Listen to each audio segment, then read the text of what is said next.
الحمد لله رب العالمين بارئ الخلائق أجمعين الحمد لآله والصلاة على آله الصلاة والسلام على سيد الأنبياء والمرسلين العبد المؤيد الرسول المسدد المصطفى الأمجد الحبيب الأحمد النبي الأمي المكي المدني السراج المنير الكوكب الدري صاحب الوقار والسكينة المدفون بأرض مدينة سيدنا ونبينا وشفيع ذنوبنا وطبيب قلوبنا وحبيب نفوسنا ومولانا أبي القاسم محمد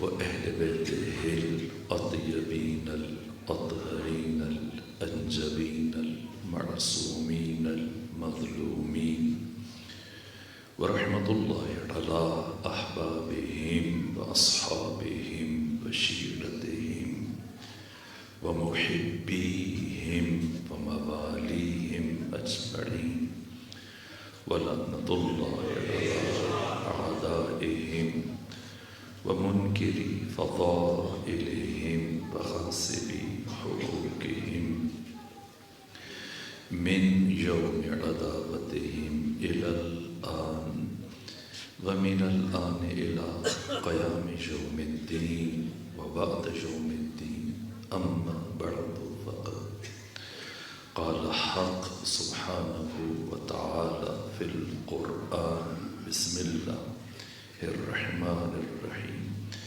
إن الله يأمر بالعدل والإحسان وإيتاء ذي القربى وينهى عن الفحشاء والمنكر والبغي يعظكم لعلكم تذكرون صلوات بجیف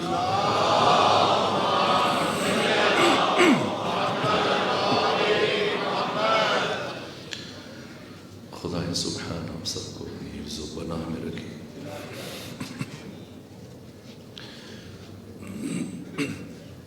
حوادث سے اور روزگار سے محفوظ اور مامون رکھے میرے لیے سعادت ہے کہ عالم بزرگوار حضرت مولانا قبلہ اور رضا دعوتانی کراچی اس محفل میں تشریف فرمائیں میں ان کی خدمت میں گزارش کی کہ آپ اپنے بیانات عالیہ سے ہم سب کو مستفید فرمائیں انہوں نے خواہش قبول نہیں کی اور امر فرمایا اور میں ایک نالائق اور مبتدی طالب علم ایک عالم کی موجودگی میں کہ جو سال گزشتہ ہمارے امیر حج بھی رہے وہ مجھے ان کی قربت میں رہنے کی توفیق بھی حاصل رہی اور ان کے علم اور ان کی فیض صحبت سے استفادے کی بھی توفیق حاصل رہی حق تعالی ان جیسے علماء کا سایہ آپ کے سروں پر دراز فرمائے اور آپ سب کو اپنی حفظ و پناہ میں رکھے ان دعاؤں کی قبولیت کے لیے خاندان فاطمہ زہرا پر صلوات پڑھ لیجیے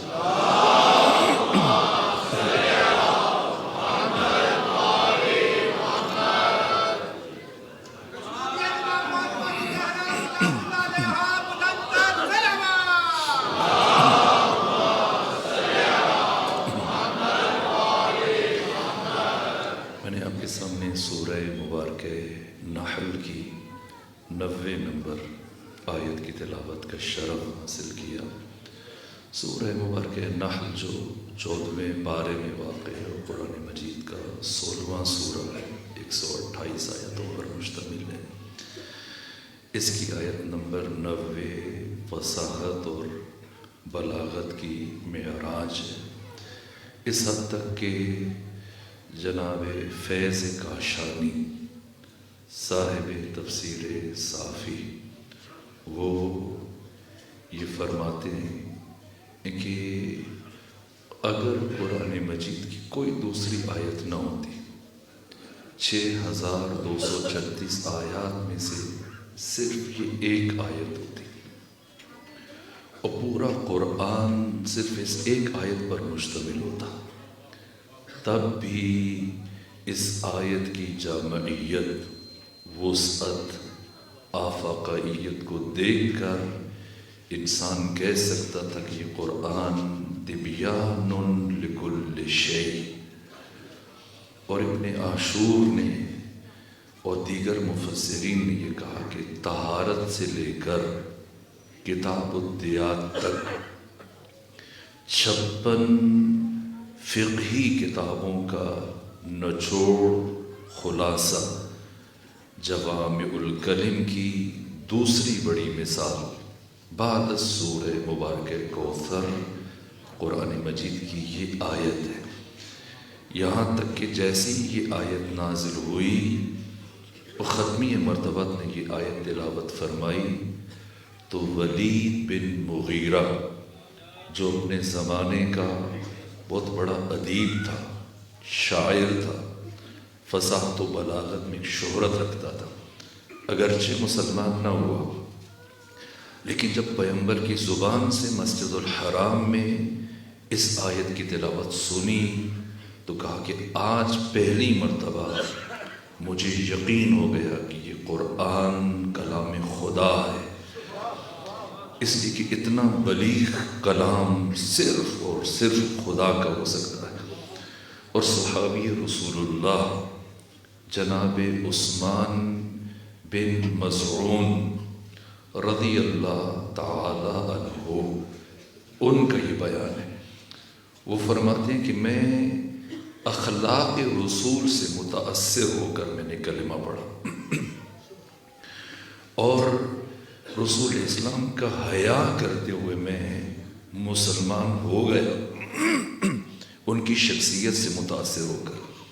لیکن پہلی مرتبہ جو اسلام میری روح کی گہرائیوں میں اتر گیا وہ قرآن مجید کی اس آیت مجیدہ کی وجہ سے۔ یہ آیت معارف کا بحر ذخار ہے، اپنے اندر لامتناہی اور لامحدود مطالب کی حامل ہے۔ مفسرین قرآن مجید نے اس سے متعلق جتنا لکھا، اشارے بھی کیے، چاہے تو یہ وقت کم پڑتا ہے، لیکن میں نے وہ روایت مغیرہ بن سعید کی آپ کے سامنے بیان کی کہ اس سورہ میں عدل سے مراد علی، احسان سے مراد فاطمہ ہے، ذی القربہ سے مراد حسن حسین ہے۔ البتہ مغیرہ بن سعید کی جو روایت، انہوں نے اگلے 3 لفظوں کے مصادیق بھی بیان کیے، نہ ممبر متحمل ہے نہ میں بیان کر سکتا ہوں، اشارہ کافی ہے کہ جو ان 3 کے مقابلے میں آ جائے وہ فحشا بھی ہے، وہ منکر بھی ہے، وہ باغی بھی ہے۔ عدل سے مراد ذات امیر المومنین۔ عدل کیا ہے؟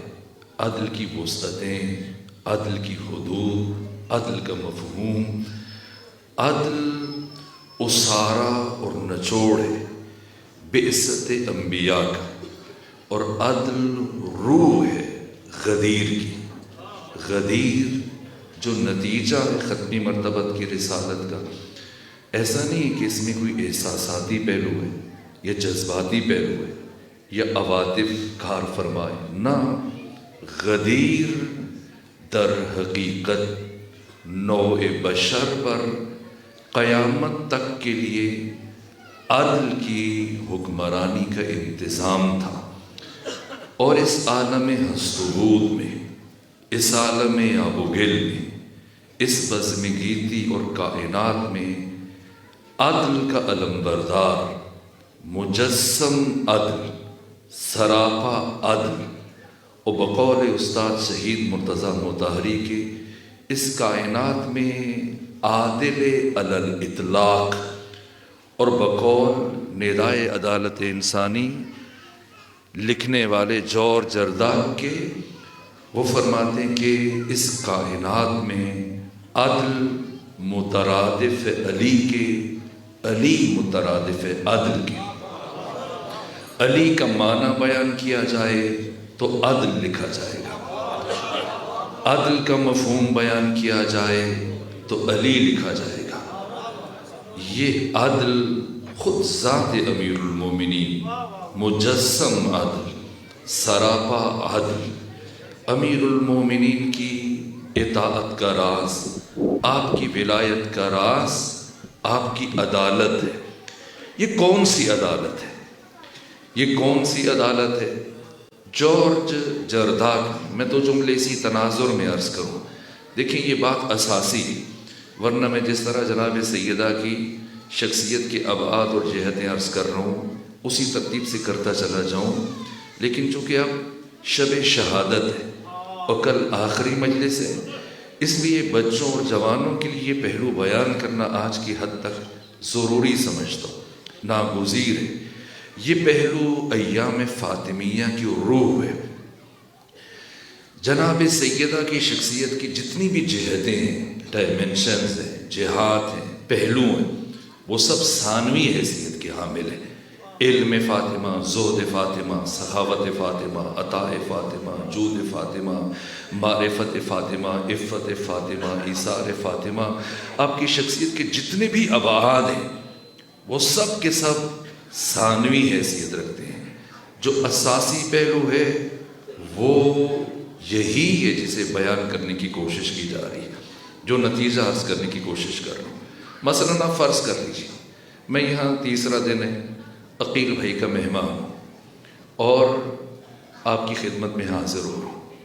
اب جو میں اپنا شہر چھوڑ کر یہاں حاضر ہوا آپ کے شہر میں، لاہور میں، اور ایک جوان وہ برابر 3 دن یا ان کے ہاں جو افراد معمور ہیں یا ان کے ساتھی، ان میں سے کوئی اگر میرے بارے میں گفتگو کرے اور کہے کہ ہاں وہ یہاں آئے ہوئے ہیں، میں نے دیکھا ہے، کھانا کھا رہے تھے اور گفتگو کر رہے تھے، دوستوں کے ساتھ بیٹھ کے بات چیت کر رہے تھے، تو میرے خیال میں وہ کھانا کھانے کے لیے آئے یا چائے پینے کے لیے آئے یا بات کرنے کے لیے آئے، کیا اس جوان نے میرے آنے کی غایت بیان کی؟ میں یہ سب کچھ کر رہا ہوں، ان کے یہاں چائے بھی پی رہا ہوں، کھانا بھی کھا رہا ہوں، ان سے بھی گفتگو کر رہا ہوں، ان کے دوستوں سے بھی باتیں کر رہا ہوں، لیکن ہرگز میرے یہاں آنے کا مقصد یہ نہیں ہے۔ اگر کوئی یہ چیزیں بتائے گا تو یہ ذیلی باتیں، ضمنی باتیں، فرعی باتیں۔ میرے آنے کا مقصد اصلی آپ مومنین سے خطاب کرنا ہے، گفتگو کرنی ہے، ان مجالس میں شرکت کرنی ہے۔ یہی شخصیت سیدہ زہرا سے متعلق بات کرتے ہوئے ان ایام میں بی بی کی شخصیت کے باقی سارے پہلو اہمیت کے حامل ہیں۔ ہمہ جہت شخصیت ہے، ہمہ پہلو شخصیت ہے، لیکن اساس فلسفہ ارسال نور فاطمہ زہرا اس کائنات میں اللہ نے اپنے سب سے بڑے راز کو کیوں عیاں فرمایا؟ اسی مقصد کے لیے، انبیاء کی محنتوں کو بچانے کے لیے، نظام ولایت کو بچانے کے لیے، نظام عدل اور عدالت کو بچانے کے لیے، اس مقصد کے لیے لذا ناگزیر ہے۔ خود عدل سے مراد کیا ہے جسے بچانے کے لیے فاطمہ زہرا آئی؟ کیا انفرادی عدالت مراد ہے؟ نہ، ہرگز انفرادی عدالت مراد نہیں۔ اتفاق سے یہ سوال امیر المومنین سے کیا گیا، یا امیر المومنین ایہم الافضل، العدل ام الجود، اے علی بتائیں آپ کی نگاہ میں کون سی چیز افضل ہے؟ عدالت افضل ہے یا سخاوت افضل ہے؟ کون سی چیز افضل ہے؟ دنیا کے سب سے بڑے سخی نے کیا جواب دیا؟ میرے نزدیک عدالت افضل ہے۔ کیوں میرے نزدیک عدالت افضل ہے؟ اس لیے کہ العدل یضع الامور مواضعہا والجود یخرجها من جہتها۔ یہ فلسفہ بیان کیا امیر المومنین نے کہ میرے نزدیک عدل افضل ہے، میرے نزدیک عدالت افضل ہے۔ شہید مرتضیٰ مطہری نے اس جملے سے متعلق بیان کیا، اور علامہ تقی جعفری کی تفسیر میں نے اس جملے سے متعلق تفسیر پڑھی۔ شہید مرتضیٰ مطہری کا یہ کہنا کہ سید رضی نے آج سے 1000 سال پہلے نہج البلاغہ کو جمع کیا، نہج البلاغہ کی تالیف کا کام کیا 1000 سال پہلے، لیکن ان 1000 سالوں میں 60 سے اوپر اب تک نہج البلاغہ کی شروحات لکھی جا چکی۔ علماء اہل تسنن نے لکھی، ابن ابی العدید معتزلی نے لکھی ہے، ڈاکٹر سید محمد عبدو نے لکھی ہے، صبحی سالم نے لکھی ہے، صاحب تفسیر کبیر فخر الدین رازی نے لکھی ہے، اور افراد نے بھی لکھی، اسی طرح سے علماء امامیہ نے بھی لکھی۔ لیکن عجیب یہ ہے کہ اس جملے کا ہمیشہ صرف ترجمہ کیا گیا، مفہوم بیان کیا گیا، اور کسی نے شرح بیان نہیں کی۔ ہمارے یہاں دیکھ لیجیے مرزا حبیب اللہ خوئی ایک عظیم الشان شرح لکھی ہے، باقی اس کے علاوہ جو دیگر شروحات ہیں، پہلی مرتبہ جس شخصیت نے اس کی وضاحت کی، تفصیل کی، تشریح بیان کی، وہ علامہ تقی جعفری۔ اس سے پہلے یہ جملہ 1000 سال نہج البلاغہ میں موجود رہا، لیکن اس کی تفسیر نہیں لکھی گئی، بس ہر ایک شارح نے معنی تک، ترجمے تک اکتفا کیا، لیکن اس کی وضاحت نہیں کی۔ یہاں شہید مرتضیٰ مطہری کہتے ہیں کہ شیخ الرئیس بو علی سینا، جن کے عصر میں، جن کے دور میں سید رضی نے نہج البلاغہ کو جمع کیا، جو معاصر تھے سید رضی کی، وہ بو علی سینا کہ جنہوں نے اپنی جوانی میں اپنے عصر کے تمام علوم پر احاطہ کر لیا تھا، استاد، ناشناس، معلم، اپنے زمانے کے تمام علوم پر محیط تھے، ہندسہ پر، حیات پر، ریاضی پر، فلسفے پر، طب پر، نجوم پر، جیومیٹری پر، جتنے بھی علوم ہیں ان پر مسلط تھے، عقلی علوم پر، حتیٰ نقلی علوم پر۔ اور عجیب یہ ہے کہ کبھی استاد سے نہیں پڑھا، زندگی میں صرف ایک دن استاد سے پڑھا۔ جب استاد پڑھانے کے لیے آئے، ان کی عمر 5 سال تھی، وہ 70 سے زیادہ سن کے حامل تھے۔ آئے، ان کے والد کے دوست تھے، بیٹھے، پڑھانا شروع کیا۔ کچھ وقت گزرا تو بو علی سینا نے ایک سوال پوچھا استاد سے، کہا استاد بتائیں تخلیق کائنات سے پہلے خدا کیا کرتا تھا؟ اب تو کائنات ہے، خدا کائنات چلاتا ہے، جب کائنات نہیں تھی تب خدا کیا کرتا تھا؟ استاد نے سنا، حیران و پریشان، پھٹی ہوئی نگاہوں سے بو علی سینا کی طرف دیکھنا شروع کیا، اور پھر اٹھ کر چھڑی اٹھائی استاد نے اور بو علی سینا کو پیٹا، اور پھر رونا شروع کیا۔ کہ عجب، آج شاگرد استاد سے آگے نکل گیا۔ وہ سوال جو 70-80 سالوں میں آج تک میرے ذہن میں نہیں آیا، اس 5 سالہ بچے کے ذہن میں کیسے آ گیا؟ باپ نے وعدہ کیا، بو علی سینا کے باپ نے وعدہ کیا، کہا کہ آپ پریشان نہ ہو، میں وعدہ کرتا ہوں بو علی سینا آج کے بعد آپ سے کوئی سوال نہیں پوچھے گا، آپ اسے محروم نہ رکھیں، اپنے علم سے پڑھائیں، سکھائیں، لیکن کرنا میں اس بچے کو پڑھانے کی صلاحیت نہیں رکھتا۔ البتہ سوال اتنا مشکل نہیں تھا کہ استاد پریشان ہو گئے اور روتے ہوئے چلے گئے۔ اگر تھوڑا سا غور کر لیتے تو جواب موجود تھا کہ تخلیق کائنات سے پہلے خدا کیا کرتا تھا؟ تخلیق کائنات سے پہلے اللہ محمد و آل محمد پر درود بھیجتا تھا۔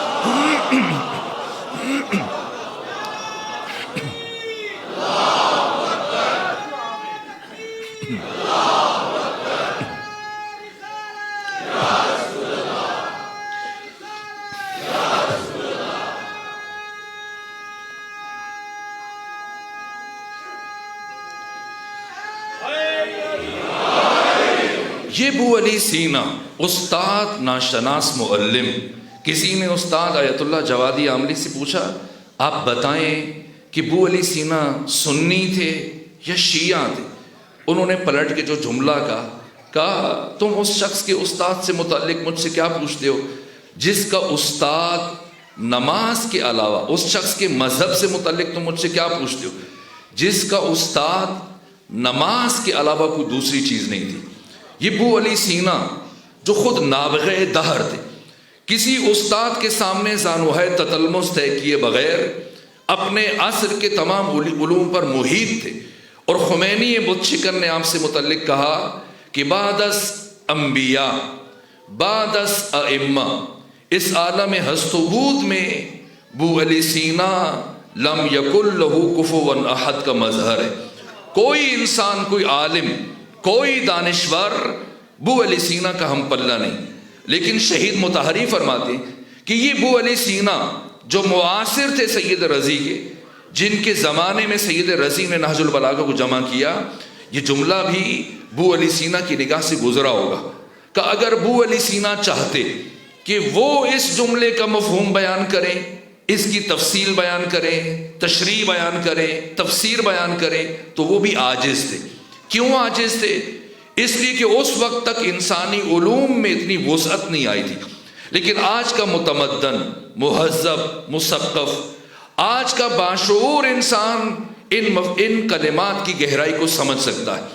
ایک بات عرض کروں، زیادہ تفصیل کی گنجائش نہیں، یہاں ایک پہلو شہید نے جو بیان کیا، کہا کہ اس جملے میں امیر المومنین انفرادی عدالت کو بیان نہیں کر رہے تھے۔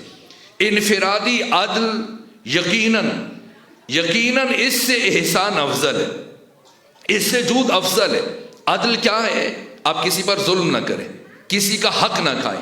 اور احسان کیا ہے؟ جود کیا ہے؟ کہ آپ اپنا حق بھی اٹھا کے دوسرے کو دے دیں۔ عدل کیا ہے؟ کسی کا خون نہ بہائیں۔ اور احسان کیا ہے؟ جود کیا ہے؟ سخاوت کیا ہے؟ کہ آپ اپنی رگوں میں دوڑتا ہوا لہو دوسرے کی زندگی اور اس کی بقا کے لیے اس پر نثار کر دیں۔ یقینی اعتبار سے سخاوت افضل ہے، لیکن جو علی فرما رہے کہ میرے نزدیک عدل افضل ہے، عدالت افضل ہے، یہ انفرادی عدالت نہیں، یہ اجتماعی عدالت ہے۔ سوشل جسٹس، سماجی انصاف، یہ سماجی عدالت۔ البتہ جو لفظ انصاف میں نے کہا یہ محاورتاً عرض کیا، ورنہ انصاف الگ ہے، عدل الگ ہے۔ انصاف کبھی خود ظلم بن جاتا ہے۔ انصاف انصف ینصف انصافا، انصاف کا مطلب کیا ہے؟ نصف نصف کرنا، نصف نصف کرنا، ہر ایک کو ایک جیسا بانٹنا، یہ کبھی خود ظلم ہو جاتا ہے۔ ہر ایک کو نصف دینا، دو بیویاں ہیں کسی کی، اگر ایک کو گھر بھیجے تو انصاف کا تقاضا ہے کہ دوسری کو بھی بھیج دے۔ اگر ایک کے ساتھ تلخی ہو گئی، ہاتھ اٹھ ہی گیا، تو لازم ہے کہ اب انصاف کا تقاضا ہے دوسری پہ بھی ہاتھ اٹھائے۔ اگر ایک کو کچھ کھانے کے لیے جو چیز دی، مثلا دوا دی، اور دوسری بیمار نہیں ہے، تو انصاف کا تقاضا ہے کہ اسے بھی دے۔ نہ انصاف الگ ہے، عدل الگ ہے۔ عدل کی وہی تعریف جو امیر المومنین نے فرمائی۔ یہ عدل کون سا عدل مراد ہے؟ یہ عدالت اجتماعی، یہ سماجی انصاف ہے، یہ سوشل جسٹس۔ شاید ہمارے معاشرے میں اس کی ابھی تک وہ اہمیت نہیں ہے، لیکن دنیا کے متمدن، مہذب اور مثقف معاشروں میں دیکھ لیجیے، حتیٰ فلسطین کے مسئلے میں دیکھ لیں، اب جو آواز پاکستان سے اٹھنی چاہیے تھی وہ یہاں سے نہیں اٹھی ہے، لیکن آپ دیکھ لیں وہ افراد کے جو مسلمان نہیں ہیں، دوسرے ملکوں کے رہنے والے، وہاں سے آوازیں بلند ہو رہی ہیں۔ یہاں ہزاروں مشکل سے نکلے، وہاں لاکھوں نکل رہے ہیں، اور آئے دن نکل رہے ہیں، اس لیے کہ وہ سماجی انصاف کی اہمیت کو سمجھتے ہیں۔ یہ جس سماج میں ہم رہتے ہیں، جس معاشرے میں ہم رہتے ہیں، یہاں کے مسائل ہیں.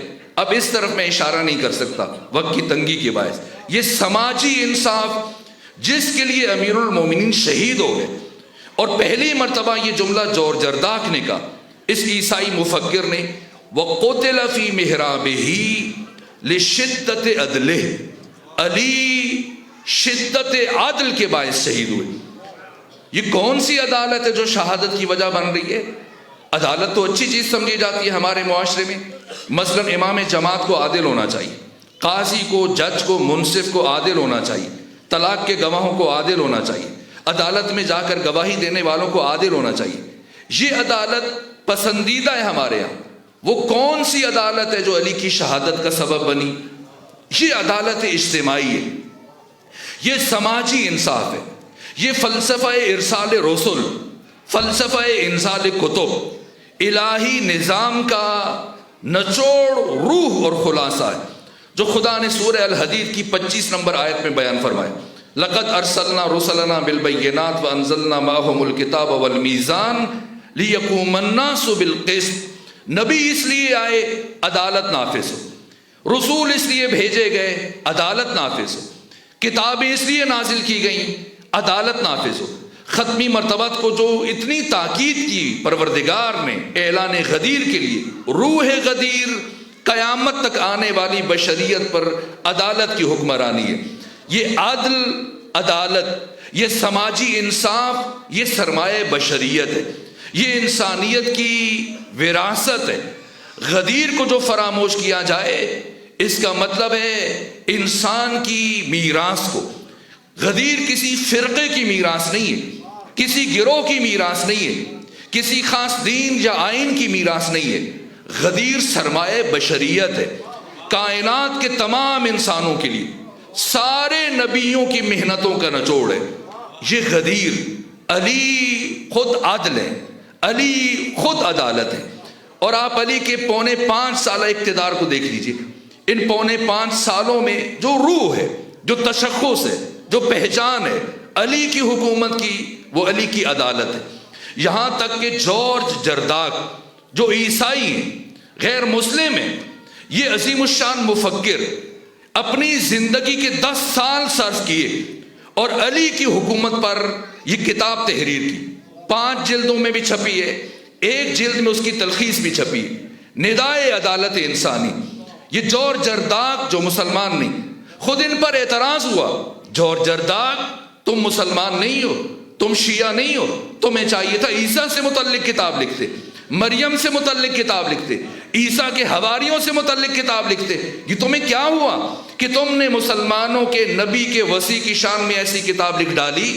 تو جورج جرداق نے اپنی کتاب کے مقدمے میں جواب دیا، میرا کوئی جرم نہیں، میرا کوئی قصور نہیں، میرا جرم صرف ایک ہے کہ میں عاشق ہوں فضیلت کا.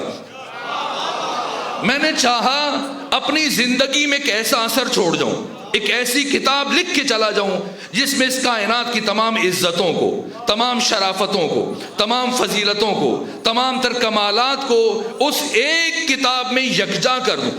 تو جب میں ساری فضیلتوں کی تلاش میں نکلا تو یہ ساری کی ساری مجھے علی ابن ابی طالب کی وجود میں نظر آ گئی، اس لیے میں مجبور ہوا.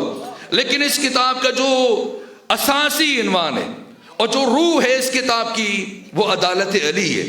یہاں تک کہ وہ پہلو بیان کیے جورج جرداق نے جو ہمارے علماء نے اس سے پہلے کبھی بیان نہیں کیے. اس کے بعد ان کی طرف توجہ کی گئی ہے، لیکن اس سے پہلے 1400 سالوں میں حتیٰ علماء امامیہ نے بھی ان باتوں سے متعلق وہ جہتیں، دیکھیں کیا کیا جملے ہیں، وقت نہیں ہے میں اشارہ کر کے آگے بڑھوں. کہا کہ ایک حکمران جو علی سے پہلے گزرا، وہ یہ جملہ کہا کرتا تھا کہ تم لوگوں کو اپنا غلام نہ بناؤ. دیکھیے کیا بات لی اور کیا نتیجہ لیا. کہا کہ وہ لوگوں سے یہ جملہ کہا کرتا تھا کہ تم لوگوں کو اپنا غلام نہ بناؤ. اور جب علی کی حکومت آئی 5 سالوں میں علی اور کہتے تھے، الگ جملہ ادا کرتے تھے. کیا فرماتے تھے؟ اے انسانوں، کسی کی غلامی اختیار نہ کرو. فرق کیا ہے؟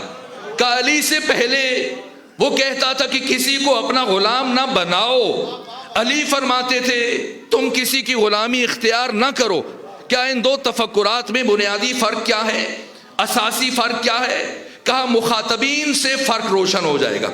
پہلے کا مخاطب کون ہے تاکہ اس کے مقام کا تعین ہو جائے، دوسرے کا مخاطب کون ہے تاکہ اس کے مقام کا تعین ہو جائے۔ جو پہلا کہہ رہا ہے کہ کسی کو اپنا غلام نہ بناؤ، یہ خواص سے خطاب کر رہا ہے، اور جو یہ کہہ رہا ہے کہ کسی کے غلامی اختیار نہ کرو، یہ عوام سے گفتگو کر رہا ہے۔ اس کا مطلب پہلا ڈکٹیٹر اور آمر تھا اور علی عوامی حکمران تھا۔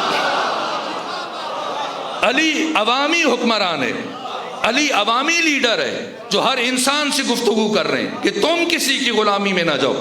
یہ جورج زرداق 10 سال خرچ کیے اور 10 سال محنت شاقہ دنیا کی لائبریریوں میں بیٹھے، شب و روز تحقیق کرتے رہے، جستجو، تتبع، تفحص، چھان پھٹک، اور پھر مسلسل محنت کے بعد جب یہ کتاب تالیف کی، جمع کی اور اس کا مسودہ تیار ہو گیا، تو اب خوشی خوشی بیروت میں مسلمان ناشرین کے پاس اٹھا کر لے کے گئے کہ یہ کتاب چھاپ لیں۔ ان پوچھا یہ کیسی کتاب ہے؟ کہا میں نے عالم اسلام کی دوسری عظیم الشان شخصیت بعد از رسول اللہ علی ابن ابی طالب سے متاثر ہو کر یہ کتاب لکھی۔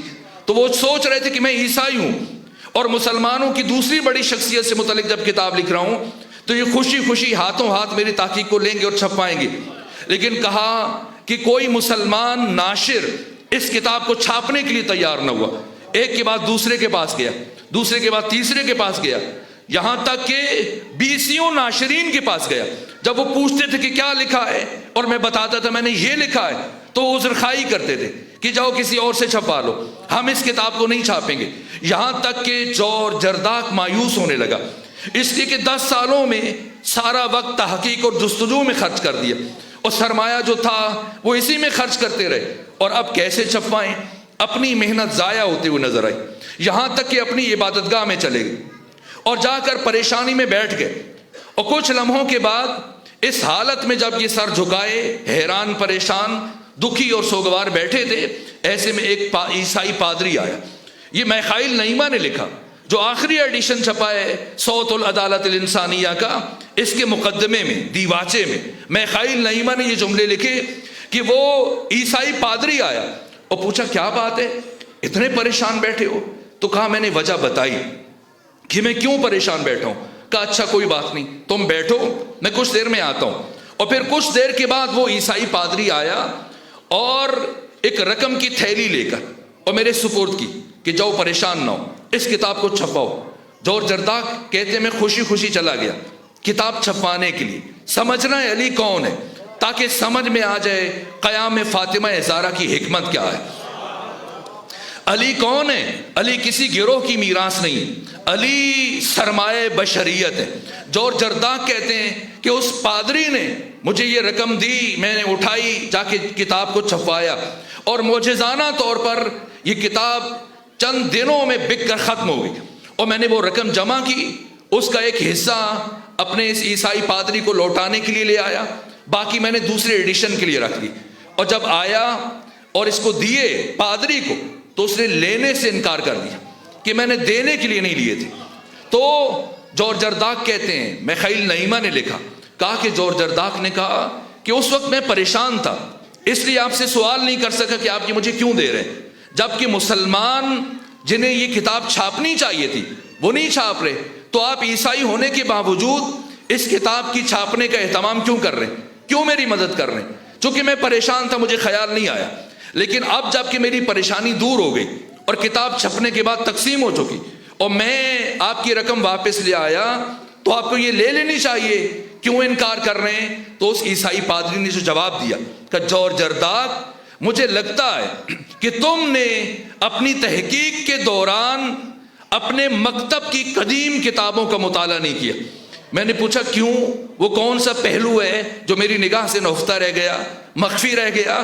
تو اس عیسائی پادری نے کہا کہ اے جورج زرداق، اگر تو اپنے مکتب کی قدیم کتابوں کا مطالعہ کرتا تو یہ بات دیکھتا کہ علی جب برسر اقتدار آئے 35 ہجری کے آخر میں، 36 ہجری کے اوائل میں، جب علی کی حکومت کا آغاز ہوا تو عیسائی، یہودی، ہندو، باقی تمام ادیان و مکاتب اور مذاہب کا، اقلیتوں کا ایک وفد علی کے پاس ملاقات کے لیے گیا اور جا کر علی سے یہ بات کہی کہ اے علی، پچھلے 25 سالوں میں خصوصاً آخری 12 سالوں میں ہمارے ساتھ امتیازی سلوک روا رکھا گیا اور ہمیں ہمارے بنیادی حقوق سے محروم رکھا گیا۔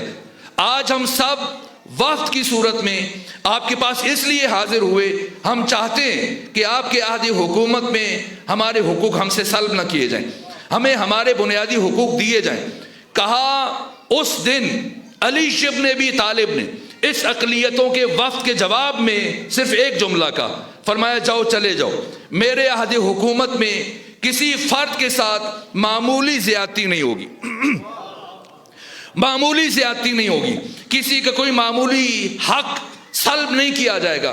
کہ اے جارج جرداق، اس دن علی ابن ابی طالب نے اس وفد سے یہ ایک جملہ کہا، لیکن علی کے 5 سالہ عہد حکومت میں ہمیں جو حقوق حاصل ہوئے، آج اپنی حکومتوں کے اندر بیٹھ کر بھی ہمیں وہ حقوق حاصل نہیں ہیں۔ اے جارج جرداق، میں نے تم پر کوئی احسان نہیں کیا، میں تو اپنے محسن کے احسانات کا شکریہ ادا کر رہا تھا اور خوش تھا کہ اسی بہانے مجھے یہ موقع مل گیا۔ علی ابن ابی طالب کون ہے؟ سرمایہ بشریت ہے۔ علی کا عدل، یہ عدل باعث بنا علی کی شہادت کا، اس لیے کہ جب مولا متقیان برسر اقتدار آئے، یہاں تک کہ منگل کے دن پہلی مرتبہ جب یہ وفد آیا، 70 سال عمر تھی تیسرے خلیفہ کی جب وہ برسر اقتدار آئے، اور 82 سال کی عمر میں ان کو بصرہ سے، کوفہ سے، مدینہ سے، مکہ سے، حجاز سے آئے ہوئے افراد نے قتل کیا، یہاں تک کہ 3 دن کے بعد اب برابر جب پورا مدینہ کھچا کھچ لوگوں سے بھرا ہوا ہے، اور پھر تیسرے دن کے بعد جب تیسرے دن تیسرے خلیفہ کو دفن کیا گیا، اب رجوع کر رہے ہیں سب علی کی طرف اور خواہش کر رہے ہیں کہ آپ یہ حکومت سنبھال لیجیے، خلافت سنبھال لیجیے۔ لیکن امیر المومنین، یہاں تک کہ جارج جرداق نے یہ جملہ کہا کہ میں نے حکومت کو پہلی مرتبہ اور آخری مرتبہ کسی دروازے پر اتنا رسوا ہوتے ہوئے دیکھا کہ سب کے سب علی سے خواہش کر رہے تھے کہ آپ یہ حکومت لے لیجئے، اور علی بار بار انکار کر رہے تھے کہ اب اس حکومت میں میرے لیے کیا بچا ہے۔ آج تمہاری حالت وہ ہے کہ یوم بعث اللہ نبیہ، کہ جس دن اللہ نے اپنے نبی کو تم میں مبعوث کیا تھا، آج تم وہاں اسی مقام پر پہنچ چکے ہو۔ اب اس حکومت کو لے کے میں کیا کروں، اس خلافت کو لے کے میں کیا کروں؟ لیکن جب اصرار حد سے بڑھا، اب امیر المومنین نے شرطیں عائد کرنا شروع کی، شرطیں عائد کرنا شروع کی۔ کہا اس شرط پر حکومت لوں گا، واللہ لو وجدتہ قد تزوج بہ النساء او ملک بلما لرددت، اللہ کی قسم اگر میں نے دیکھا کہ پچھلے 25 سالوں میں خصوصاً آخری 12 سالوں میں کسی نے بیت المال کو مال البیت بنایا اور کسی نے بیت المال کی رقم سے کوئی کنیز خریدی یا کسی نے اپنی بیوی کا حق مہر ادا کیا، اللہ کی قسم میں یہ واپس لوٹاؤں گا۔ یہ سخت اعلان تھا جس کے بعد کھلبلی مچ گئی۔ یہ منگل کا دن، بدھ کا دن، جمعرات کا دن، یہاں تک کہ جمعے کا دن آ گیا 25 ذی الحج کو، علی کی خلافت کا پہلا جمعہ، اور لوگ یہ خیال کر رہے تھے کہ شاید علی جذبات میں، جوش میں ایسی باتیں کہیں، لیکن پھر مولا متقیان نے اپنی خلافت ظاہری کے پہلے جمعہ کو پھر یہی اعلان دہرا دیا۔ جیسے ہی اپنے خطبے میں یہ گفتگو کی، یہاں تک کہ عصر میں مغرب سے پہلے ولید بن عقبہ بن ابی معیط، یہ بنو امیہ کی سرپرستی میں ان کے وفد کے ساتھ آیا سرپرست بن کے، اور آ کر امیر المومنین سے جو گفتگو کی، میں شرمندہ ہوں، چھوڑنا پڑ رہا ہے، وقت بہت کم ہے، مجھے اندازہ نہیں تھا کہ ان باتوں میں اتنا وقت گزر جائے گا، لیکن باقی چیزیں چھوڑ کر صرف یہ ایک جملہ سن لیجیے تاکہ کسی حد تک ہم نتیجے سے قریب تر ہو جائیں۔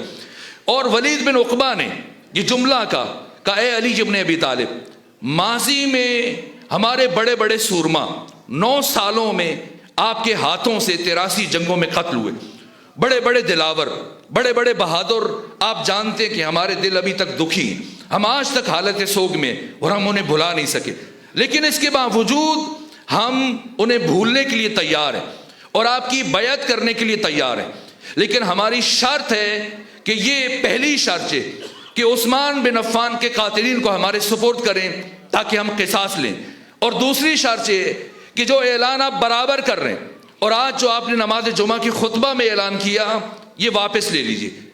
اگر آپ اعلان واپس لے لیتے ہیں ہم آپ کا ساتھ دیں گے اور آپ کی بیعت بھی کریں گے, اور اگر آپ اعلان واپس نہیں لیتے تو ہم شام میں جا کر امیر شام کے ساتھ ملحق ہو جائیں گے اور آپ کے خلاف جہاد کریں گے. امیر المومنین نے تفصیلی جواب دیا, بس میں اشارہ کر کے زحمت تمام کروں. فرمایا جہاں تک تمہیں دکھ ہے کہ ماضی میں نے تمہارے سورماؤں اور بڑوں کو قتل کیا, اس میں علی کا کوئی کینہ, عداوت اور دشمنی شامل نہیں تھی. یہ مسلک اور عقیدے کی جنگ تھی, حق اور باطل کی جنگ تھی. اللہ نے حق کو باطل کے اوپر نصرت عطا فرمائی. اب اگر تم بدلہ لینا چاہتے ہو اور خون بہا لینا چاہتے ہو تو جاؤ حق سے لو کہ اس نے باطل کو کیوں نہیں نابود کیا.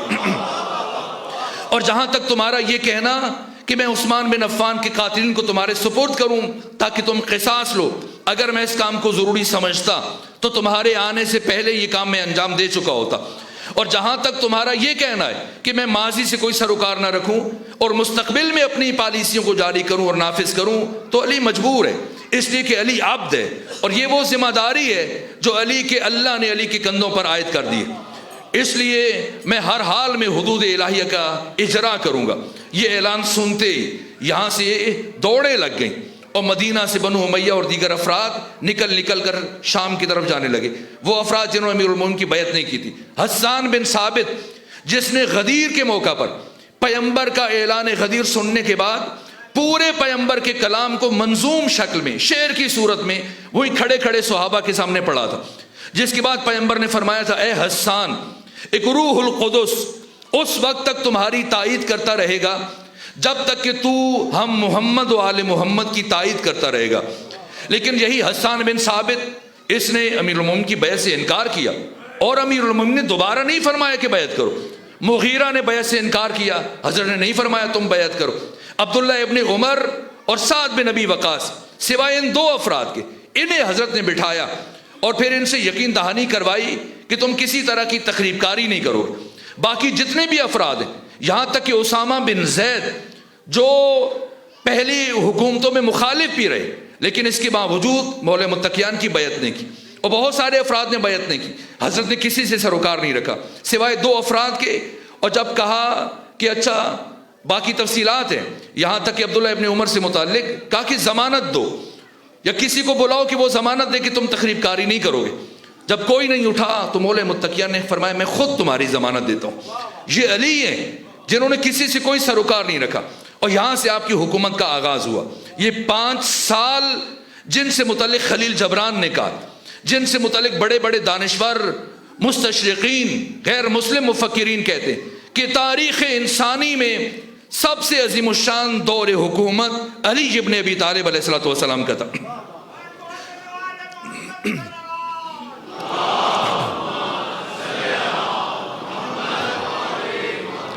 آپ کی صلوات بتا رہی ہے کہ آج کی باتوں سے آپ تھک گئے ہیں.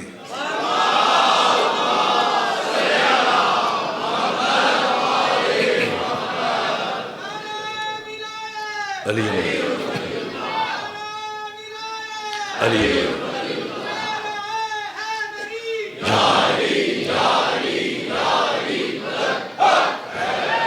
یہ علی کا مزاج حزب حاکم اچھی طرح سے سمجھتے تھے.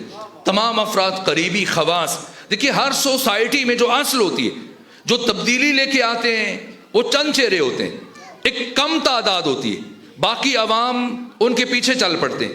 اگر اچھوں کی وہ تعداد ہو اور اچھے برسر اقتدار آ جائیں باقی لوگ ان کے پیچھے چل پڑتے ہیں. اگر وہ گروہ بروں کے ہاتھ میں حکومت آ جائے باقی لوگ ان کے پیچھے چل پڑتے ہیں. یہ خواص ان تمام کی نظر تھی علی ابن ابی طالب کے مزاج پر. جانتے تھے میرے پاس 20 مثالیں ہیں, یہ تو خلافت کی بات ہے, یہ تو بعد کی بات ہے. اپنی زندگی میں عہد رسول میں کتنی مثالیں ہیں.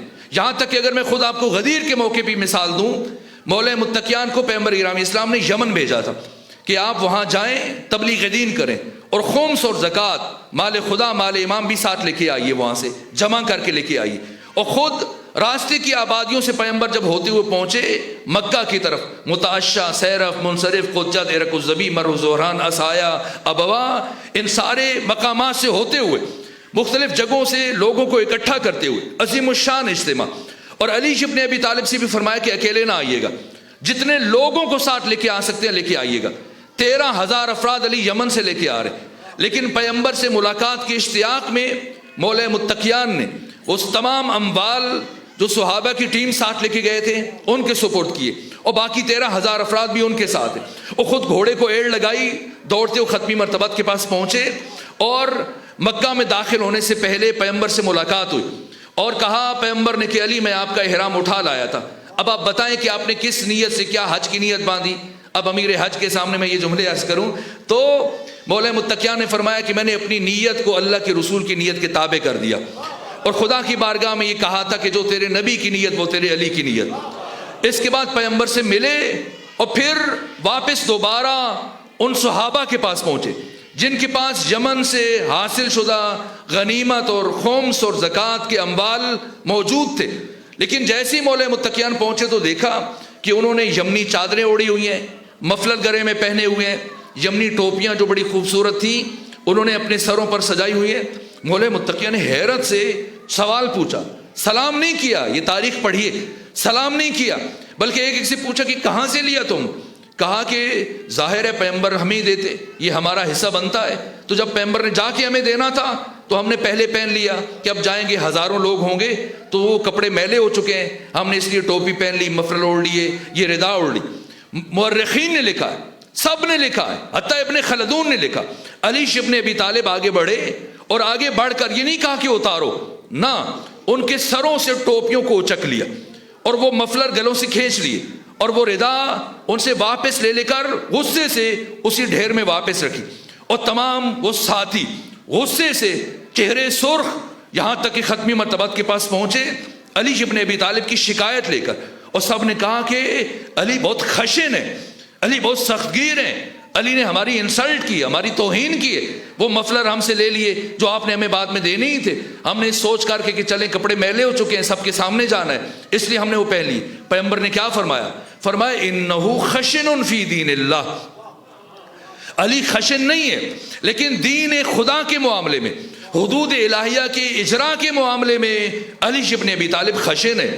باقی افراد علی کے مزاج کو جانتے تھے کہ حدود الہیہ میں اور نظام عدل کے اجرا میں علی ابن ابی طالب کسی کی رعایت نہیں کریں گے، کسی کے پاس قوم اور قبیلے کے اعتبار سے، عرب و عجم کے اعتبار سے، رنگ اور نسل کے اعتبار سے یہ پریشانی تھی، ورنہ آخر کیا بات ہے کہ 1.5 لاکھ صحابہ کرام کی موجودگی میں پیغمبر اعلان کریں، اس اعلان کو نظر انداز کر دیا جائے، اور پیغمبر اکرام اسلام کی یہ 70 دن غدیر سے لے کر آپ کی رحلت تک، یا 68 دن یا پورے 70 دن بنتے، ان 70 دنوں میں دیکھیں کتنی مرتبہ پیغمبر کو قتل کرنے کی کوشش کی گئی۔ اور میں کل اگر وقت ہوا تو میں عرض کروں گا آپ کی خدمت میں، 20 مورخین نے لکھا کہ پیغمبر طبعی موت سے دنیا سے نہیں گئے، پیغمبر اسلام کو شہید کیا گیا، آپ کو زہر دیا گیا۔ وہ کیسا زہر تھا؟ بعضوں نے لکھ دیا کہ وہ یہودیہ کا زہر تھا، یہودیہ کا زہر خیبر کے موقع پہ دیا گیا، عجیب ہے 4 سال لگ گئے پیغمبر کو شہید ہوتے ہوئے، نہ کون سا زہر تھا؟ یہاں تک کہ میں اہل تسنن بڑے بڑے علماء، محدثین، مورخین، ان کی تاریخوں کے حوالے سے بھی ممکن ہوا تو عرض کر دوں گا، یہ کیوں ہٹایا گیا پیغمبر گرامی اسلام کو راستے سے؟ کیا حالات ہیں؟ بڑی مشکل کیا ہے؟ مشکل عدل علی کو تحمل کرنا ہے، اور علی ابن ابی طالب کی جو ولایت کا اعلان کیا گیا، ولایت کوئی عقیدہ نہیں ہے، ولایت صرف مفہوم نہیں ہے، ولایت ایک نظام ہے، غدیر بشریت کے لیے قیامت تک کے لیے عدل اور مساوات کا وہ انتظام تھا جس کے لیے ختمی مرتبت نے علی اور علی کے بیٹوں کی ولایت کا اعلان کیا۔ یہ نظام خطرے میں تھا، اس نظام کے خطرے میں پڑنے کا مطلب یہ ہے کہ 1,24,000 نبیوں کی ساری محنت نابود ہونے کا خدشہ ہے۔ اگر یہ نظام ان اہل افراد تک نہ پہنچے اور کسی بھی قیمت پر خواص اس کے لیے راضی نہیں تھے کہ یہ حکومت اور خلافت علی ابن ابی طالب تک پہنچ جائے، اگر خلافت علی تک پہنچتی ہے تو پھر علی وہی کریں گے جو 25 سال گزرنے کے بعد کیا، جب کتنی تخریب ہو چکی تھی۔ اگر رسول اسلام کی فوراً بعد علی آ جاتے تو کیا ہوتا؟ میں شرمندہ ہوں، جس نتیجے تک آج آپ کو لے کے جانا چاہ رہا تھا میں وہاں تک نہیں پہنچ سکا، لیکن بس اجمالاً آج کی حد تک یہ جملہ، مجھے اندازہ نہیں تھا کہ ان باتوں میں زیادہ وقت تلف ہو جائے گا، زیادہ وقت خرچ ہو جائے گا۔ یہاں پر کس طرح سے ان 70 دنوں کے اندر خواص نے صورتحال کو اپنے ہاتھ میں لیا، یہاں تک کہ اسامہ بن زید کا لشکر مقام جرف پر 15 دن مسلسل رکا رہا، اور پیغمبر ہر روز تاکید فرماتے تھے۔ 3 میل کے فاصلے پر مدینہ سے یہ پڑاؤ ڈالے ہوئے تھے، اور پیغمبر ہر روز اور دن میں کئی مرتبہ صحابہ کرام کے ذریعے پیغام بھیجتے کہ یہاں سے آگے بڑھو، یہاں سے آگے جاؤ، لیکن وہ لشکر آگے نہیں بڑھ رہا، اس سے کہ کچھ افراد مانے تھے، رکاوٹ بنے ہوئے تھے۔ پیغمبر چاہ رہے تھے کہ سہولت کے ساتھ جس اعلان کو غدیر میں کیا گیا، اس اعلان کے مطابق یہ الہی حکومت اپنے اہل کو منتقل ہو جائے، اور باقی ساری چیزیں، ساری جہتیں، یہاں تک کہ 4 دن پیغمبر گرامی اسلام کی جو بیماری کے 24 صفر کو بروز جمعرات پیغمبر کی بیماری شروع ہوئی، جمعہ کا دن گزرا، ہفتہ کا دن، اتوار کا دن، یہاں تک کہ پیر کا دن آ گیا۔ ان 4 دنوں میں مسلسل جو صورتحال تھی، یہاں تک کہ آخری وقت جب کہ یہ اسامہ کے لشکر میں نہیں گئے، پھر پیغمبر نے ایک اور کوشش کی، فرمایا کہ مجھے قلم دوات دو تاکہ تمہارے لیے ایسی تحریر لکھوں کہ تم گمراہ نہ ہو جاؤ۔ لیکن اس کے بعد ایک شور اٹھا، بعض کہہ رہے تھے قلم دوات دے دو، بعض کہہ رہے تھے کہ نہیں دینا چاہیے، ہذیان کی کیفیت میں نہیں معلوم کیا لکھ دیں۔ مفتی جعفر حسین مرحوم نے ایک خوبصورت جملہ کہا، فرض کر لیتے ہیں، ہم مان لیتے ہیں جیسے تم کہہ رہے ہو کہ ختمی مرتبت کو ہذیان ہو گیا تھا، تو کیا حالت ہذیان میں اگر وہ یہ قلم دوات اٹھا کے پھینک دیتے، تمہارے سر پہ مار دیتے، کیا تمہاری جان چلی جاتی؟ لیکن قلم دوات نہیں دیا گیا۔ یہاں تک کہ خواتین کے حجروں سے آوازیں آئیں، ازواج رسول کے حجروں سے آوازیں آئیں کہ اگر یہ قلم دوات نہیں دیتے تو ہم دیتے ہیں۔ یہاں تک کہ ایک آواز بلند ہوئی کہ خبردار اے یوسف والیو، جس طرح سے انہوں نے فتنہ برپا کیا تھا، اگر کوئی یہاں سے آگے بڑھا اور اپنے حجروں سے باہر آیا، میں ان کو زخمی کر دوں گا، میں ان کے سر توڑ دوں گا، سر پھوڑ دوں گا۔ ان حالات میں یہاں تک کہ اتنا شور ختمی مرتبت کے پاس بلند ہوا کہ آپ کو فرمانا پڑا کہ یہاں سے چلے جاؤ، قوموا عنی۔ ان حالات میں جب کہ فوری طور پر ختمی مرتبت پیر کے دن پیغمبر کی رحلت ہوئی، پیر کا سارا دن گزر گیا، منگل کا سارا دن گزر گیا، بدھ کا دن، بدھ اور منگل کی درمیانی شب، یعنی بدھ کا دن شروع ہونے سے پہلے وقت نماز تہجد، آذان صبح سے پہلے پیغمبر دفن ہوئے۔ کتنا وقت گزر گیا؟ 28 کا دن گزر گیا، 29 کا دن گزر گیا، 30 کی شب کے آخری حصے میں پیغمبر دفن کیے گئے، لیکن بہت سارے افراد ختمی مرتبت کے جنازے میں شامل نہیں ہوئے۔ ثقیفہ بنی سعدہ میں کچھ وقت وہاں پہ، اور وہاں پہ جو ہوا آپ جانتے ہیں۔ پھر اس کے بعد بیعت کا سلسلہ شروع ہوا، اور مسلسل اس کوشش میں، اس کے باوجود کہ 3 دن تک ختمی مرتبت کا جسد رہا، کسی نے آ کر نماز جنازہ نہیں پڑھی، اور اس بیچ میں انصار کو اس طرح سے خاموش کر دیا گیا کہ اب وہ ہاتھ پر ہاتھ رکھنے کے بعد مجبور ہے۔ بنو امیہ کو خرید لیا گیا، اور باقی سارے افراد، باقی سارے سلسلے شرمندہ ہوں کہ وقت کی کمی کے باعث یہاں پر کچھ ضرورت تھی، وضاحت چاہیے تھی، لیکن ان حالات میں، اس سکوت اور سناٹے میں حق ہمیشہ کے لیے دب جاتا، پیغام ولایت اور پیغام غدیر ہمیشہ کے لیے محو ہو جاتا، اور کبھی تاریخ کے اوراق میں کوئی جملہ ڈھونڈنے سے بھی نہ ملتا کہ ایسا بھی کچھ واقعہ ہوا تھا۔ کون اٹھے جبکہ انصار کسی بھی مجبوری کے تحت خاموش ہے، بنو امیہ خاموش ہے، مولا امیر المومنین کے اصحاب خاموش ہے، آپ کے شاگرد خاموش ہے، بنو ہاشم تلوار نہیں اٹھا سکتے، خود علی تلوار نہیں اٹھا سکتے۔ آپ بتائیں ان سارے حالات میں کون ہو جو سارے نبیوں کی محنت کو بچائے؟ کوئی آواز اٹھے؟ کتنی آوازیں ہیں جن کو دبا دیا گیا۔ جناب مالک بن نویرہ حافظ قرآن اپنے قبیلے کے سردار تھے، ان کا میں اس حکومت کو زکوٰۃ نہیں دوں گا۔ آپ دیکھیں کس ظلم سے گزرنا پڑا۔ مالک بن نویرہ شہید ہوئے، اسی رات ان کی زوجہ کو کسی نے اپنے عقد میں لے لیا، عدت کے ایام میں۔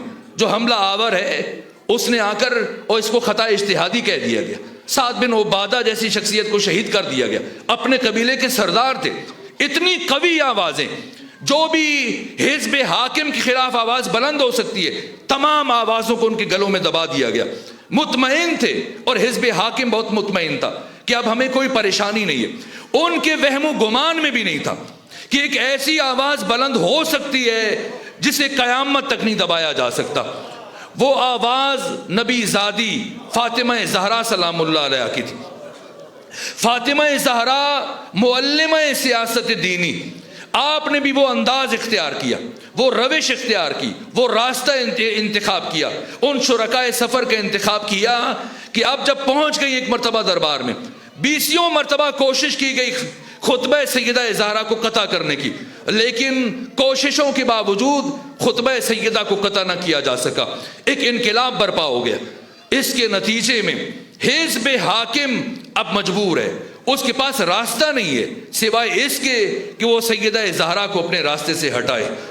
بس میرے عزیزو، آج شاید میں زیادہ کچھ نہ پڑھ سکوں، اور جو پڑھنا تھا آج کی حد تک پڑھ دیا، لیکن اتنا کافی ہے کہ آج کی شب شہادت فاطمہ زہرا سلام اللہ، اور آج کی شب شاید زیادہ بیان کرنے کی بھی ضرورت نہیں ہے۔ میں نے کل یہاں تک بیان کیا تھا میرے عزیزو، علی عدل ہے، فاطمہ زہرا احسان ہے، اور عدل علی اس کائنات تک محدود نہیں ہے۔ یہ جملہ عرض کر دوں، عدل علی اس عالم ناسوت تک محدود نہیں ہے، عدل علی کی حدود آخرت تک پھیلی ہوئی ہیں، اور پروردگار نے اس علی کو قسیم الجنت والنار اسی لیے قرار دیا۔ یہ علی کی عدالت کا اعلان ہے، اور جہاں پر علی کی عدالت ختم ہوتی ہے وہاں سے احسان فاطمہ زہرا شروع ہوتا ہے۔ جابر بن عبداللہ انصاری نے امام پنجم سے خواہش کی، فرمایا، عرض کیا کہ فرزند رسول کوئی ایسی بات بتا دیں کہ اگر میں آپ کے محبوں کو وہ بات سناؤں ان کے دل خوش ہو جائیں، ان کے دل خوش ہو جائیں۔ امام باقر نے فرمایا کہ اے جابر، جب میدان معاشر میں میری دادی فاطمہ زہرا میدان معاشر میں آئیں تو خدا فرمائے گا غضوا ابصارکم، اپنی آنکھوں کو بند کر لو، وَنَكِّسُوا رُؤُوسَكُمْ، اپنے سروں کو جھکا لو۔ یہاں تک کہ اس کے بعد کے مراحل میں وہ روایت چھوڑ رہا ہوں، یہاں تک کہ نبی زادی ہماری جدہ طاہرہ وہ پہلی شخصیت ہیں جو جنت میں داخل ہوں گی، لیکن ہماری دادی فاطمہ زہرا جنت کے دروازے پر پہنچ کر رک جائیں گی، اور خدا پوچھے گا، اے میرے حبیب کی بیٹی، آپ جنت میں کیوں تشریف نہیں لے جا رہی جبکہ جنت آپ کی مشتاق ہے؟ تو اس لمحے فاطمہ زہرا فرمائیں گی، پروردگار، دنیا میں میری قدر کو نظر انداز کیا گیا، دنیا میں میری قدر کو فراموش کیا گیا، میں بہت دیر کھڑی رہی، باقی سب افراد بیٹھے رہے، اے پروردگار، آج میں چاہتی ہوں جبکہ اولین و آخرین سب جمع ہیں، میری قدر کو ان پر عیاں کر دے، میری قدر کو ان کے اوپر آشکار کر دے۔ خدا فرمائے گا، اے فاطمہ زہرا، میرے حبیب کی بیٹی، اہل معاشر کے دلوں میں جھانکیے، اہل معاشر کے دلوں میں جھانکیے، جو بھی آپ کا ادب رکھتا ہے، جو بھی آپ سے محبت رکھتا ہے، فاطمہ میں آپ کو اختیار دیتا ہوں، حق شفاعت دیتا ہوں، اسے اپنے ہمراہ جنت میں لے جائیے۔ امام محمد باقر فرماتے ہیں، سیدہ زہرا تمام اہل معاشر کے بیچ میں سے اپنے چاہنے والوں کو، محبوں کو اس طرح سے منتخب کریں گی جیسے ایک پرندہ ناقص دانوں کے درمیان سے سالم دانے چن لیتا ہے۔ اس کے بعد خدا فرمائے گا، اے میرے حبیب کی بیٹی، اب جنت میں تشریف لے جائیے۔ فاطمہ زہرا کھڑی ہوں گی، خدا پوچھے گا کیوں نہیں جا رہی؟ تو سیدہ کہیں گی، مجھے بہت دکھ ہے، مجھے بہت رلایا گیا، میری قدر و مرتبت کو نظر انداز کیا گیا، میں چاہتی ہوں آج حجت تمام ہو جائے، اب سب پر میرا مقام آشکار ہو جائے۔ تو خدا فرمائے گا، میرے حبیب کی بیٹی، آپ دوبارہ اہل معاشر کے دلوں میں جھانکیے، ان میں سے اگر کسی نے کبھی آپ کی کسی محب کو کھانا کھلایا ہو، اس کو پانی پلایا ہو، اس کو نیا لباس لے کے دیا ہو، یا اس کی غیبت کو رد کیا ہو، فاطمہ زہرا میں آپ کو اختیار دیتا ہوں، آپ اسے بھی اپنے ہمراہ جنت میں لے جائیے۔ اے فاطمہ زہرا احسان پروردگار ہے، فاطمہ زہرا ام ابیہا، فاطمہ زہرا لیلۃ القدر، فاطمہ زہرا حجاب خدا۔ امام موسیٰ کاظم فرماتے ہیں کہ پیغمبر نے اپنی زندگی کے آخری ایام میں صحابہ کرام کو جمع کیا فاطمہ زہرا کے گھر کے باہر، اور فاطمہ زہرا کے گھر کی طرف اشارہ کیا اور فرمایا، میرے صحابہ، یہ گھر میرا گھر ہے، اس گھر کا دروازہ میرے گھر کا دروازہ ہے، جس نے اس گھر کے دروازے کی حرمت کو برقرار رکھا اس نے میرے گھر کے دروازے کی حرمت کا پاس رکھا، جس نے اس دروازے کی بے احترامی کی اس نے میری بے احترامی کی، میرے دروازے کی بے احترامی کی۔ میرے صحابہ اس گھر میں علی رہتے ہیں، اس گھر میں حسن رہتے ہیں، اس گھر میں حسین رہتے ہیں، اس گھر میں فاطمہ زہرا رہتی ہیں۔ علی راز خدا، حسن راز خدا، حسین راز خدا، فاطمہ زہرا راز خدا۔ اور جس گھر میں اللہ کے یہ راز رہتے ہیں یہ گھر حجاب خدا ہے۔ اے میرے صحابہ یاد رکھنا، خبردار حجاب خدا کی حرمت کو شکستہ نہ کرنا، حجاب خدا کی حرمت کو شکستہ نہ کرنا۔ اس کے بعد امام موسیٰ کاظم نے اپنے سر پر ہاتھوں سے ماتم کرتے ہوئے فرمایا، ماتم کرتے ہوئے فرمایا اللہ کی قسم حجاب خدا کی حرمت کو شکستہ کیا گیا، حرمت حجاب خدا کو شکستہ کیا گیا۔ ابھی مجھ سے پہلے میرے پیشخان یہ پڑھ رہے تھے کہ ختمی مرتبت کے بعد کوئی فاطمہ زہرا کو پرسہ دینے کے لیے نہیں آیا، پرسہ دینے کے لیے نہیں آیا۔ میں دست ادب جوڑ کے عرض کروں، پرسہ دینے کے لیے آئے لیکن پرسہ دینے کے لیے کیسے آئے؟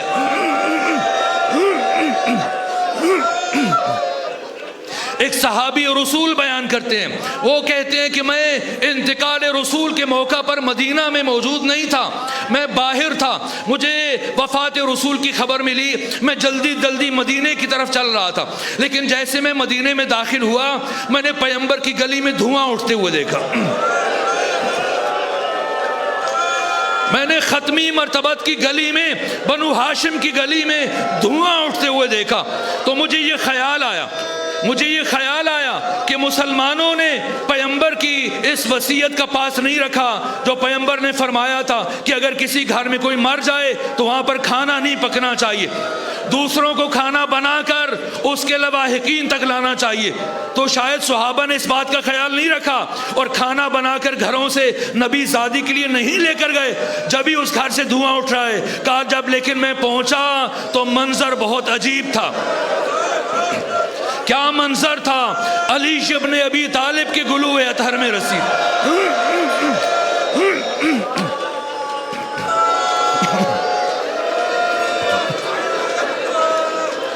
علی ابن ابی طالب کے گلو اطہر میں رسی تھی، ایک شخص کے ہاتھ میں تلوار تھی، کچھ افراد کے ہاتھوں میں تازیانے تھے، اور علی کو گھر سے مسجد کی طرف لے کے جایا جا رہا تھا۔ یہ اتنا عجیب منظر تھا، میں نے کتابوں میں پڑھا ہے ایک یہودی جو پاس سے گزر رہا تھا، جب اس نے یہ منظر دیکھا، جیسی علی کے گلے میں رسی دیکھی کچھ دیر کھڑا دیکھتا رہا، پھر بے ساختہ اس کی زبان سے کلمات جاری ہوئے، لا الہ الا اللہ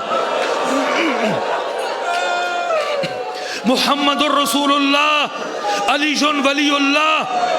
سلمان کہتے میں آگے بڑھا، میں نے پوچھا پیغمبر 10 سال دین کی تبلیغ کرتے رہے، تو پیغمبر کا ہمسایہ تھا، پیغمبر قرآن کی آیتیں پڑھتے رہے، تب تم نے کلمہ نہیں پڑھا، تب تو مسلمان نہیں ہوا، آج کیا دیکھا کہ تو نے کلمہ پڑھ لیا؟ کہا میں نے آج سے 3 سال پہلے اسی علی کو جنگ خیبر میں دیکھا تھا، وہ دروازہ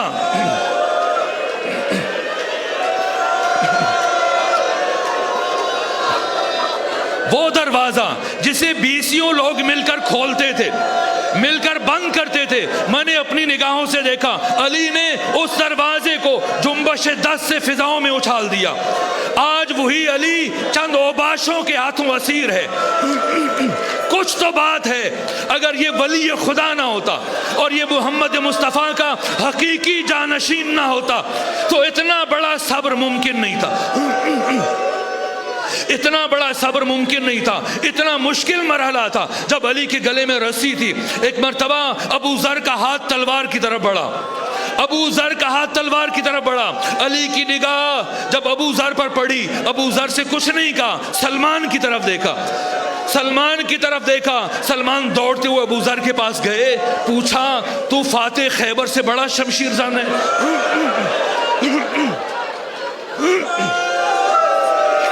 تو فاتح خیبر سے بڑا شمشیر زن ہے. آج جب علی تلوار نہیں اٹھا رہے اس راز کو سمجھنے کی کوشش کرو. ابو ذر کی تلوار دوبارہ نیام میں چلی گئی. علی کے گلے میں رسی ہے, علی کو دربار لے کے جا رہے ہیں. آخری جملے عرض کر رہا ہوں, دست ادب جوڑ کر میں آپ سے پوچھتا ہوں, آپ مجھے بتائیں علی کو اپنے گھر سے دربار تک کیسے لے کر گئے؟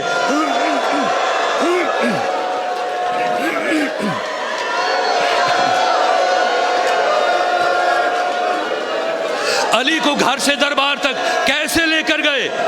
کیا علی کو اس طرح سے لے کر گئے جس طرح سے علی کی شیر دل بیٹی زینب بنت علی کو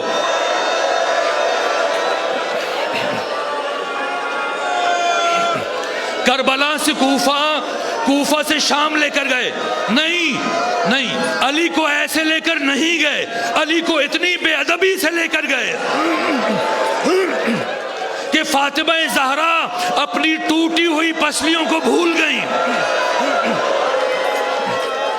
اب محافظہ ولایت نے, اب احسان خدا نے عدل خدا کی ابا میں ہاتھ ڈالا. عدل خدا کی ابا میں ہاتھ ڈالا. کہ ولی خدا کو اس حالت میں نہیں لے جانے دوں گی, ولی خدا کو اس حالت میں نہیں لے جانے دوں گی. آخری جملہ عرض کروں, اس سارے واقعے میں پہلا شخص مدینے میں موجود نہیں تھا, باہر تھا. جب واپس آیا اسے اس واقعے کی اطلاع ملی. اس نے دوسرے سے پوچھا, کہا میں نے سنا ہے تو نے نبی زادی کے دروازے کو آگ لگا دی تھی. کہا میں نے آگ لگا دی تھی. کہا میں نے سنا ہے تو نے علی کے گلے میں رسی ڈالی تھی. کہا میں نے رسی ڈالی تھی. کہا میں نے سنا ہے نبی زادی نے بڑی مقاومت دکھائی تھی. کہا بڑی مقاومت دکھائی تھی. کہا میں نے سنا ہے نبی زادی علی کا دامن نہیں چھوڑ رہی تھی.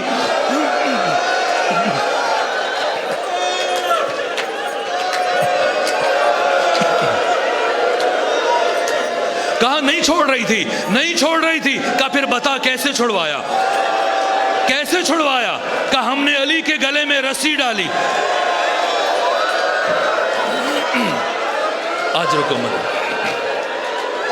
اجرکم علی اللہ, اجرکم علی الزہرا, اجرکم علی الفاطمہ.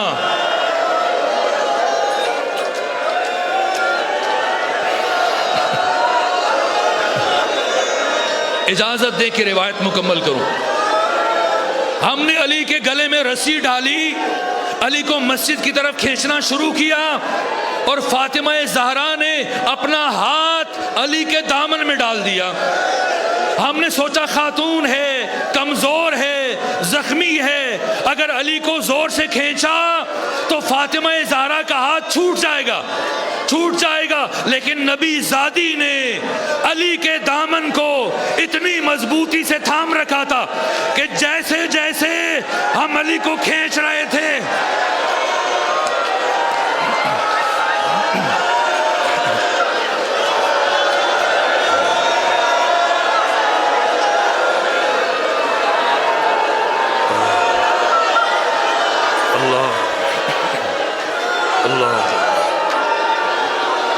اجرکم علی اللہ, اجرکم علی الزہرا, اجرکم علی الفاطمہ الزہرا.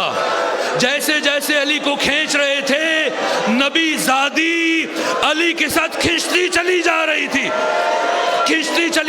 تھی. کہا اچھا پھر بتا کیسے چھڑوایا؟ کہا بس چھڑوا لیا. کہا نا مجھے بتا کیسے چھڑوایا؟ کہا میں نے سمجھ لیا. فاطمہ زہرا نے اتنی مضبوطی سے علی کی قبا کو تھاما ہے یہ قیامت تک نہیں چھوڑے گی. کہا چھڑوانے کے لیے میں نے ایک مرتبہ داہنے دیکھا, ایک مرتبہ باہنے دیکھا. میرے قریب میں قنفذ کھڑا تھا, میں آگے بڑھا, اس کی کمر بند سے تازیانہ نکالا.